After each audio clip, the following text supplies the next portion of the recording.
Justin Trudeau பதவி விலகிறதுக்கான முக்கிய காரணம் என்ன? பொலிட்டிக்கல் ப்ரெஷர் இருந்தது, கார்பன் டேக்ஸ் பிரச்சனை இருந்தது, ஏன் ஓன் கேபினெட்டுக்கு உள்ளே நிறைய பிரச்சனைகள் இருந்தது. In the last 2 years, our population has grown really fast, like baby boom fast. And increasingly, bad actors like fake colleges and big chain corporations have been exploiting our immigration system for their own interests. இது எப்படி ஆரம்பித்தது? அரசியல் தெரியாத சாதாரண மக்களே இவரை வெறுக்கிறதுக்கான காரணம் என்ன? Of course, ஹவுசிங் பிரச்சனை இருந்தது, அன்எம்ப்ளாய்மெண்ட் இஷ்யூஸ் இருந்தது, இன்ஃப்ளேஷன் அதிகரித்தது. இது எல்லாத்துக்குமே காரணம் பாப்புலேஷன். இந்த பாப்புலேஷன் இன்க்ரீஸ் ஆகிறதுக்கான முக்கிய காரணம் என்ன? 100% of its students are international, 99% from India. கடந்த ஒரு வருடமா இமிகிரேஷனை கட்டுப்படுத்தத்தான் இவர் போராடினார், புது புது ரூல்ஸை அறிமுகப்படுத்தினார். இருந்தாலும் பட்ஜெட் தான் அதிகரித்தது. எங்க இது ஸ்லிப்பானது? மறைக்கப்பட்ட உண்மைகள்.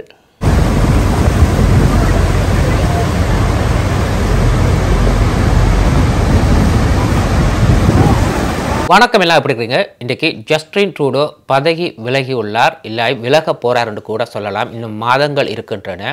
இது ஓன் இன்டர்னல் கேபினெட் ப்ரெஷர்னால இவர் விலகி உள்ளார் என்று சொல்லலாம். இல்லாட்டி ட்ரம்பிட 25% வரியினால இவர் விலகி இருக்கலாம், அப்படியும் சொல்லலாம். I intend to resign as party leader, as prime minister, after the party selects its next leader through a robust, nationwide, competitive process. இவருடைய ஓன் கேபினெட்டுக்குள்ள பிரச்சனை வந்ததுக்கான முக்கிய காரணமே பொது மக்கள் இவரை வெறுக்க ஆரம்பித்ததுதான். கார்பன் டேக்ஸ்ல இருந்து ஒரு சில பொலிட்டிக்கல் இஷ்யூஸ் இருந்தாலும் இவங்க அதை தாண்டி போயிருப்பாங்க. ஏன்னு சொன்னா ஒப்போசிஷன் பார்ட்டி பெரிய அளவில் ஸ்ட்ராங் இல்லை.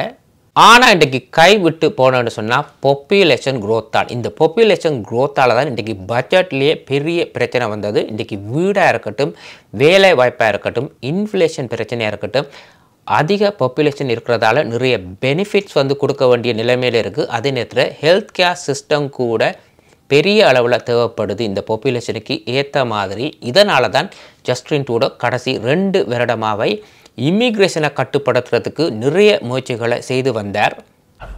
In the last 2 years, our population has grown really fast, like baby boom fast. And increasingly, bad actors like fake colleges and big chain corporations have been exploiting our immigration system for their own interests. இன்றைக்கு ஒரு புது government வருதுன்னு வெப்பம். எல்லாரும் சொல்கிறாங்க carbon tax இல்லாமல் போனால் இன்ஃப்ளேஷனை குறைக்கலாம்னு. சரி, கார்பன் டேக்ஸை வெளியில் எடுக்கிறோம், பொருட்களோட விலை கொஞ்சம் குறையிறதுக்கான வாய்ப்பு இருக்குது. ஆனால் இந்த பாப்புலேஷனை குறைக்க முடியுமா? இந்த பாப்புலேஷனை குறைக்காட்டி அஃபோர்டபுளாக இந்த நாட்டில் இனி வாழ முடியாது. பழையபடி கனடா வரவே வராது. கூடுதலான பாப்புலேஷன் ஸ்டூடெண்ட் விசா மூலமாக தான் இந்த கனடாக்கு பாப்புலேஷன் அதிகரித்தது. இது ஒரு மறைக்கப்பட்ட உண்மை. இதை பற்றி யாருமே பேச விரும்புறதில்லை பப்ளிக்கில். இந்த ஸ்டூடெண்ட் விசாவை கவர்மெண்ட் மிஸ்லீட் பண்ணியிருக்கு இந்த இமிக்ரேஷன் சிஸ்டத்தை. அதே நேரத்தில் இந்த காலேஜஸ், ப்ரைவேட் ஸ்கூல்ஸ் எல்லாமே மிஸ்யூஸ் பண்ணியிருக்கு. இதனால தான் கவர்மெண்ட் 700 இன்டர்நேஷ்னல் ஸ்டூடெண்ட்ஸை டிப்போர்ட் பண்ணுறதுக்கான முக்கிய காரணமே அதுதான். ஸ்டூடெண்ட்ஸ் அதிகமாக இருக்கிறதால தான் இவங்க டிப்போர்ட் பண்ண பார்த்தாங்க. அது கூட சக்ஸஸ்ஃபுல்லாக அங்கே முடியவே இல்லை. அங்கே ஒப்போசிஷன் பார்ட்டி குறுக்கிட்டு அந்த டிப்போர்டேஷனையே தடுத்து விட்டது.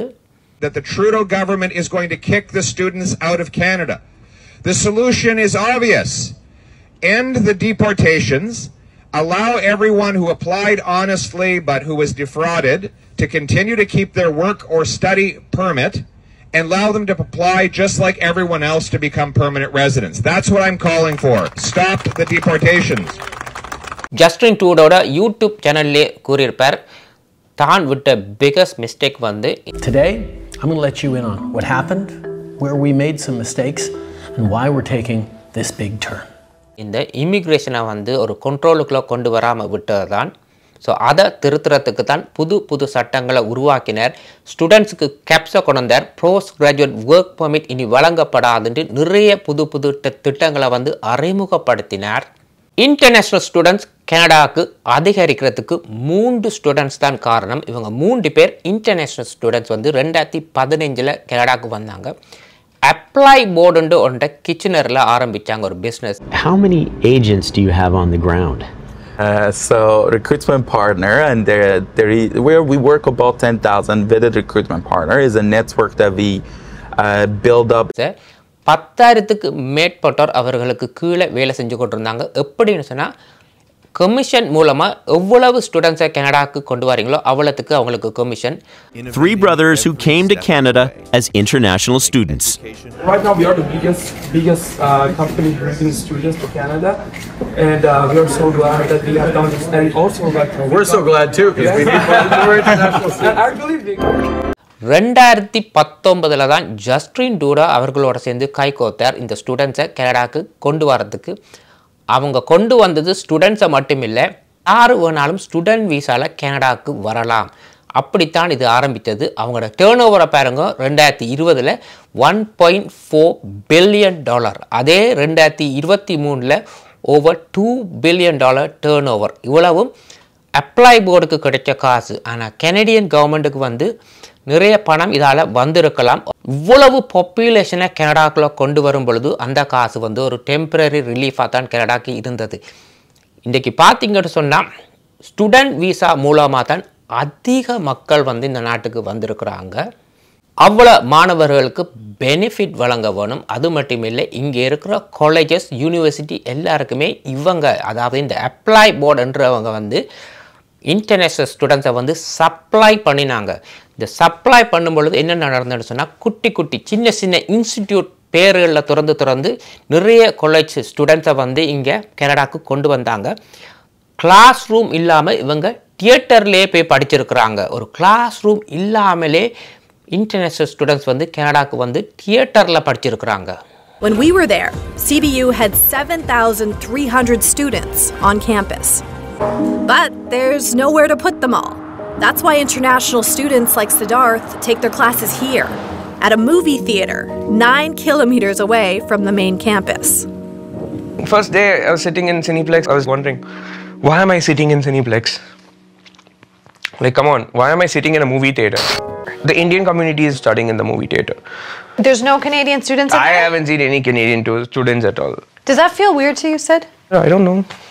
It feels very bad. Like, why do you have to do that? கனடாக்கு ஸ்டூடெண்ட் வீசா மூலமாக வாரத்துக்கு உங்களுக்கு குவாலிஃபிகேஷன் தேவையே இல்லை. இவங்களோட குவாலிஃபிகேஷனை பாருங்க. They claim the university is cashing in on the dream for permanent residency by enrolling some students that are not even qualified. What percentage of your students would fail if they were at another Canadian university? 75% of them would have failed. 75%. So they're really not where they need to be for a Canadian university.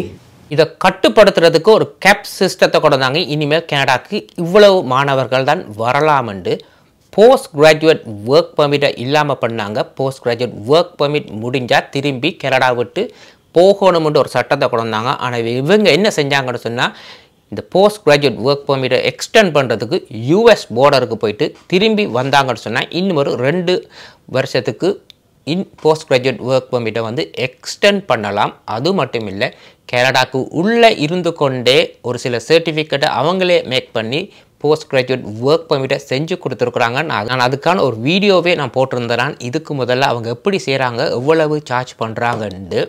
வந்த students எல்லாருமே திரும்பி போக முடியாமல் asylum claim பண்ணியிருக்கிறாங்க. Some temporary residents may turn to our asylum system when their visa expires as a shortcut to stay in Canada. இந்த asylum claim பண்ண benefit யார் பே பண்ணுறது? பட்ஜெட் அதிகரிக்கத்தான் செய்யும். அவங்களுக்கான ஹெல்த் கேர் சிஸ்டத்துக்கு யார் பே பண்ணுறது? அது மட்டும் இல்லை, ஸ்டூடெண்ட் வீசாவில் வந்த 70,000க்கு மேற்பட்ட மாணவர்கள் யூஎஸ் பார்டரை பாஸ் பண்ணி யூஎஸ்க்கு போயிருக்கிறாங்க. ஒவ்வொரு வருஷமும் 100,000 150,000 வந்து கனடா வந்து இமிக்ரெண்ட்ஸை வந்து கனடாவுக்கு வருகைக்கு எடுத்தாங்க. அது வந்து ஒஃபிஷியலாக. ஆனால் அந்த ஸ்டூடெண்ட் வீசாவில் வந்தவங்களுக்கு கணக்கே இல்லை, அதை விட அதிகமாக தான் இருந்திருக்கும். பாப்புலேஷன் அதிகரிக்க ரெண்ட்டும் அதிகரிக்கும். வீடுகளோட ரெண்ட் அதிகரித்தா ஹோம்லெஸ்ஸாக தான் போய் முடிவாங்க. அதுதான் இப்போ நடக்குது. அதிகமான இன்டர்நேஷ்னல் ஸ்டூடெண்ட்ஸ் தான் இன்றைக்கி வந்து ஃபுட் பேங்கில் சாப்பாட்டுக்கு லைனில் நிற்கிறாங்க. அதிகமான இன்டர்நேஷ்னல் ஸ்டூடெண்ட்ஸ் தான் இன்றைக்கி லேபர் ஜாப்பில் இருக்கிறாங்க. அதிகமான இன்டர்நேஷ்னல் ஸ்டூடெண்ட்ஸ் தான் வேலை இல்லாமல் இருக்கிறாங்க. அதே நேரத்தில் அதிகமான இன்டர்நேஷ்னல் ஸ்டூடெண்ட்ஸ் தான் கனடா பெனிஃபிட்டை அப்ளை பண்ணி கொண்டிருக்கிறாங்க. இப்போ பொலிட்டிக்கல் இஷ்யூஸை விடுவோம். சாதாரண மக்கள் வந்து ஜஸ்டின் ட்ரூடோவை வெறுத்ததுக்கான காரணம் வந்து கனடாவோட பாப்புலேஷன் தான். எங்கே போனாலும் பாப்புலேஷன் அதிகமாக இருக்குது, வேலை வாய்ப்பு குறைவாக இருக்குது, எங்கேயுமே ரெண்ட்டுக்கு வீடு எடுக்க முடியாமல் இருக்குது. பாப்புலேஷன் அதிகமாக இருக்கிறதால அஃபோர்டபுளான வாடகையும் இல்லை. எப்படின்னு சொன்னால் கொரோனாக்கு பிறகு கொரோனாக்கு முதல்ல வந்து சாதாரண மக்கள் வந்து இங்கே பாப்புலேஷன் குறைவாக இருந்தது. இந்த 19-20ஆம் ஆண்டுகளில் மக்கள் பெருமளவில் வெளியில் போகலை.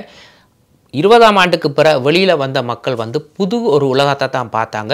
எங்கே பார்த்தாலுமே பாப்புலேஷன் அதிகரித்து தான் இருந்தது. அந்த டைமில் தான் நிறைய இன்டர்நேஷ்னல் ஸ்டூடெண்ட்ஸ் வந்து கனடாவுக்கு வந்தாங்க.